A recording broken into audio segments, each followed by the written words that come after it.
Welcome back, ladies and gentlemen. This is all about preparation on the real chessboard with no digital interface. So now you are able to understand the Ruy López, the open variant classical defense by following a 50-move line of a strong preparation. Let's jump right into it. White opens with the e-pawn, controlling the center, the f5 and d5 squares, and also opens up this long diagonal to the light square bishop, a very flexible line. Black's contesting the center with the e5 move, very solid move. Here comes knight f3, develops the knight towards the center, attacks the e5 pawn, knight c6, protecting the pawn on e5, and also controls the d4 square. Bishop b5, the characteristic move of the Ruy López opening, is developing the bishop to immediately attack the knight on c6. The defender of the e5 pawn. Without the knight on c6, the e5 pawn will be hanging.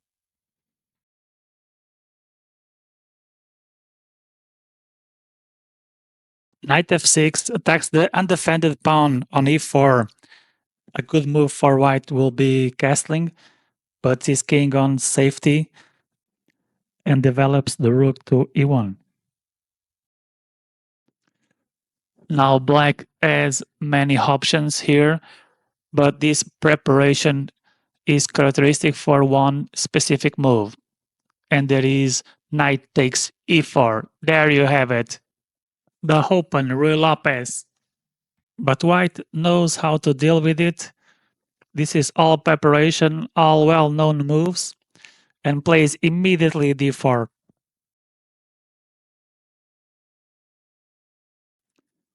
Black plays b5, forces the bishop to go back, and grabs some space on the queen side.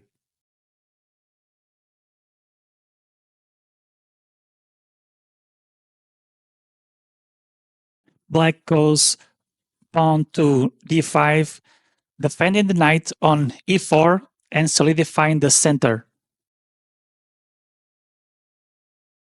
D takes e5. Finally, white takes back the pawn and attacks the important d6 and f6 squares. This also provokes a double attack on the pawn on e5 by the queen and the bishop, which black defends immediately with the bishop to e6. Now pawn to c3 controls the b4 and d4 squares and makes way for his bishop. If white wants to keep the bishop pair, can play bishop to c2 later. Bishop to d7, just developing a piece, and prepares to castle. Next move. Whites do the same, just developing a piece towards the center. Knight to d2.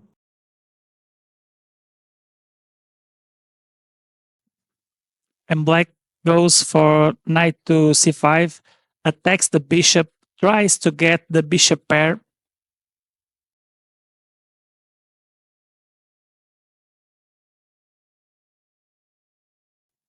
White retreats his bishop to c2 and dominates this long diagonal.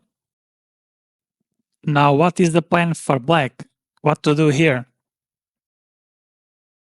Black goes pawn to d4 and threatens to create a passed pawn on d3.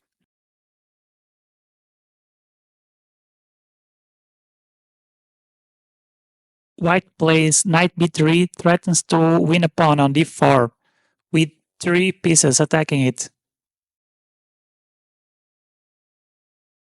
D takes c3, trying to destabilize the pawn structure. A good move here for white is to play bishop to e4, attacking the knight on c6 that is hanging. But first, white takes off the knight on c5, the defender of e4 square. The position keeps very equal from both sides. Remember guys, this is well-known theory. This position was played before many times. And black just takes back the knight. Now white can play bishop e4, takes back the pawn on c3 is too passive. Playing queen e1 or e2 just allows knight d4. Now we finally have Bishop to e4, pinning the knight on c6.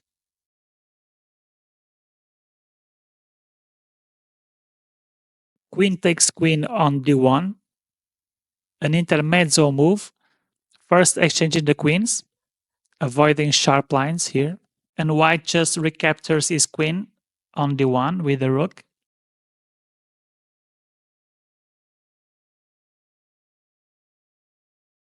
And black plays bishop d7, the only move to defend the knight on c6.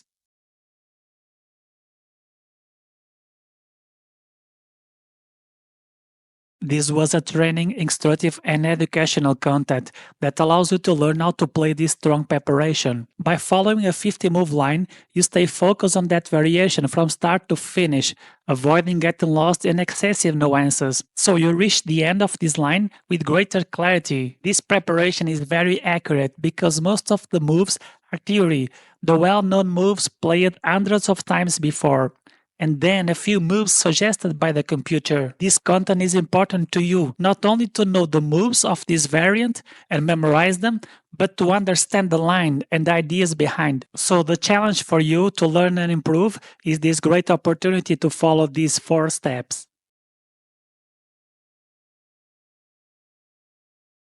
Comment your thoughts below. Suggest a new opening for me to do another strong preparation for you. Oh, and just subscribe to be part of this community. There is a lot of high quality preparation coming your way. A huge and sincere thank you to you.